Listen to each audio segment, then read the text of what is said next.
బులెటిన్లో మరో breaking news చూస్తున్నాం. తూర్పు గోదావరి జిల్లా రాజమండ్రి రూరల్ నియోజకవర్గంలోని కడియపులంక ప్రాంతవాసులకు చిరుత భయం తీరిందా అంటే లేదనే సమాధానాలు గట్టిగా వినిపిస్తున్నాయి. నర్సరీలో పనిచేసేందుకు కూలీలు వస్తున్నప్పటికీ ఇది వరకు ఒకరు చేసే పని ఇప్పుడు ఇద్దరు ముగ్గురుతో చేయించాల్సి వస్తుందని నర్సరీ ఓనర్స్ చెబుతున్నారు. వచ్చిన వారు కూడా దగ్గరలో కర్రలు పట్టుకొని పులి భయంతో టెన్షన్ గానే పనిచేస్తున్నారని అంటున్నారు.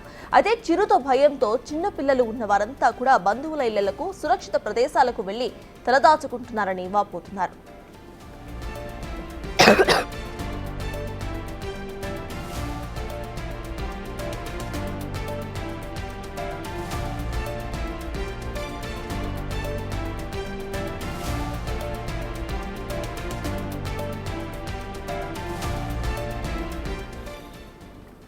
మరోవైపు 4 రోజులుగా చిరుత అడుగుజాడలు ఎక్కడా కూడా లేవని అధికారులు వెల్లడించారు. వర్షం వల్ల ఆనవాళ్లు గుర్తించలేకపోతున్నామని అంటున్నారు వారు.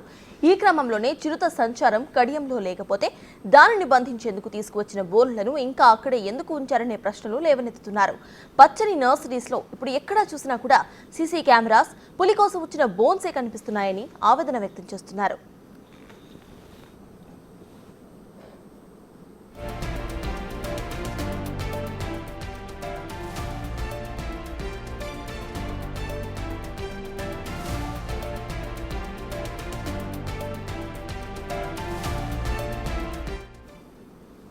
కడియపులంక ప్రాంతంలో అసలు చిరుత ఉందా లేదా ఇదే అంశంపై ఇప్పుడు పూర్తి డీటెయిల్స్ ను మా ప్రతినిధి శివశంకర్ అందిస్తారు. శివశంకర్, చెప్పండి, అక్కడ అధికారుల సమాచారం మేరకు చిరుత అక్కడ నుండి తరలి వెళ్లిపోయింది అనేది వాళ్ళు చెప్తున్న మాట. అయితే అక్కడున్న వాళ్ళు నివాసులతో ఎవరైతే ఉన్నారో మరి బోన్స్ ఎందుకు పెట్టారు అనేది వాళ్ళ ప్రశ్న. దీనికి అధికారులు ఏం సమాధానం చెప్తున్నారు? ప్రెసెంట్ అక్కడ అప్డేట్స్ ఏంటి? సత్తాస్ చూసుకున్నట్లయితే కడియపులంకలో అయితే వారం రోజులకి ఎవరికి నిద్ర లేదనే చెప్పుకోవాలి. పనుల్లోకి వెళ్ళాలన్నా కూడా బెంబలు ఎత్తిపోతున్న పరిస్థితి కనిపిస్తుంది. ఎందుకంటే చిరుతకి సంబంధించి ఆచూకీ ఏమీ దొరకలేదు అంటూ కూడా అధికారులు చెప్తున్నారు. ఏదైతే మొదటి 2 రోజులు కనిపించింది కానీ తర్వాత ఎక్కడ కూడా చిరుత కాలు ముడతలు అయితే కనిపించలేదని చెప్తున్నారు. అయితే ఎందుకు కనిపించలేదంటే వర్షాన్ని నెపంగా చూపిస్తున్నారు అధికారులు. అయితే వర్షం కురుస్తున్నప్పుడు ఏదైతే పాదముద్రలు ఎక్కడ కూడా గుర్తించలేమని చెప్తున్నారు. దాని నేపథ్యంలోనే చూసుకున్నట్టయితే బోన్లంతా కూడా ఉంచారు. చూడొచ్చు, మనం మీకు చూపించే ప్రయత్నం చేస్తాను.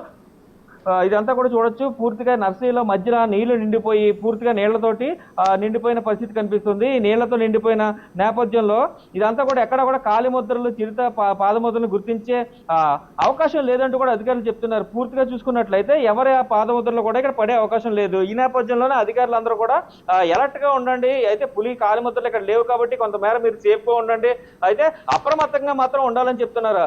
అయితే ఈ నేపథ్యంలో చూసుకున్నట్లయితే అధికారులు చెప్పిన సమాచారం మేరకు నర్సరీ ఓనర్లందరూ కూడా పూర్తిగా ఎవరైతే అప్రమత్తంగా ఉండాలి, కర్రలు పట్టుకుని ఉండాలి, గుంపులుగా పనిచేసుకుంటూ ఉండాలని చెప్తున్నారు. నర్సరీ ఓనర్లు ఏం చెప్తున్నారంటే నలుగురిని కలిపి ఒకే చోట పని చేపిస్తున్నాము, అదే ఒకరినొకరు పనిచేసే పరిస్థితి లేదు.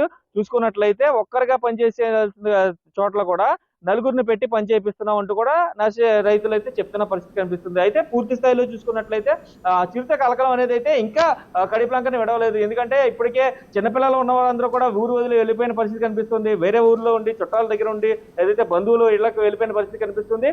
చిరుత లేనప్పుడు ఇక్కడ బోన్లు ఎందుకు పెట్టారు? మేము పని చేసుకునే నర్సరీల మధ్యన బోన్లు ఉంచి చిరుత లేదు, మీరు హ్యాపీగా పని చేసుకుని అంటే మేము ఎలా చేసుకోవాలంటూ కూడా వారు ప్రశ్నిస్తూ కొంత ఆవేదన వ్యక్తం చేస్తున్న పరిస్థితి కనిపిస్తుంది.